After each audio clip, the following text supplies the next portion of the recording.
আজকে এই জাল ফিক্কা দেখবো কিভাবে জাল ফিক্কা এই যে উপর থেকে একবারে নিচ পর্যন্ত জাল ফিক্কাবে ভাইরা।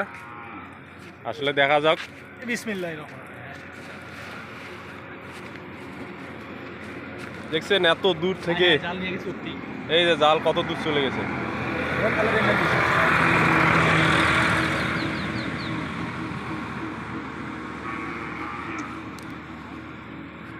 বেশি ভাই করে সাদ্দাম। চলে যাবো। ভাইরা কিন্তু শখে মাছ মারে, শখে বাড়িতে বসে আছে তাই শখে আর কি মাছ মারতে আসছে। দেখা যাক কার কয়টা মাছ আটকে জালে।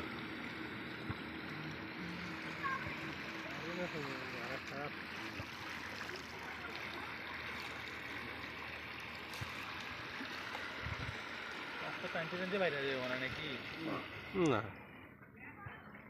দড়িও বিশাল। আটকিছে মনে হয় রে সাদ্দাম। আটকে নেই? এই যে আটকিছে।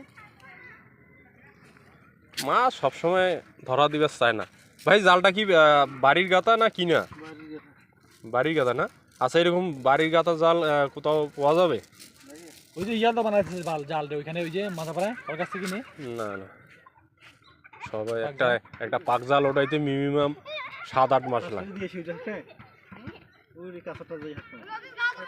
ওই পাশে দাও, ওই পাশে। এখানে উঠবে না এখানে।